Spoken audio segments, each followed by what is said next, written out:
वालेकुम प्यारे दोस्तों, साकिब टीवी से मैं हूँ मोहम्मद साकिब। प्यारे दोस्तों, आप ये तो जानते हैं कि तुम्हारे पाक की 114 सूरतें हैं। प्यारे दोस्तों, क्या आप जानते हैं कि तुम्हारे पाक की सूरत नंबर 36 का क्या नाम है? इसमें कितनी आयात और कितने रकू हैं और ये किस सुपारे में है और ये मक्की है या मदनी? तो प्यारे दोस्तों, तुम्हारे पाक की सूरत नंबर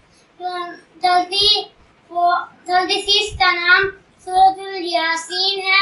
इसमें 83 आयात हैं और 5 रकू हैं और ये मक्की सूरत है और ये सुपारा नंबर 22 में है। उम्मीद है आपको ये मालूमात जरूर अच्छी लगी होगी।